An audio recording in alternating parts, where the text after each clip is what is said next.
నాకు వడ్డించడం అంటే ఇష్టం అనమాట. భోజనాల దగ్గరికి వెళ్ళేదాన్ని వడ్డించడానికి. వెళ్ళినప్పుడు తప్పకుండా నేను అక్కడికి వెళ్ళి కొంచెం సేపు టిఫిన్ టైంలో కానీ భోజనాల టైంలో అన్నిటికీ వెళ్ళేదాన్ని.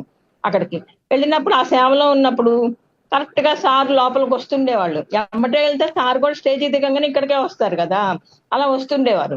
వస్తుంటే నా పక్కకు వస్తే బాగుండు, నా పక్కకు వస్తే బాగుండు అని అనుకుంటుండేదాన్ని. కరెక్ట్ గా నా పక్కకే వచ్చేవారు. ఆ వడ్డను జాగ్రత్తగా వడ్డించేదాన్ని. అంటే అప్పటికి వినున్నాను ఆయన ఎలా కోపడతారు, ఎలా చక్కగా పెట్టాలి అవన్నీ. ఆ పెట్టడంలో కూడా చక్కగా పెట్టేదాన్ని.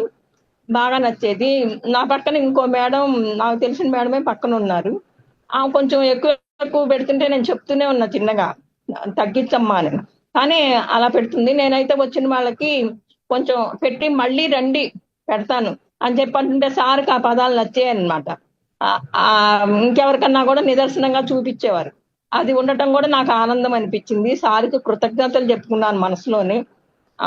అలా జరిగింది సార్ నా పరిచయం, ఫస్ట్ పరిచయం.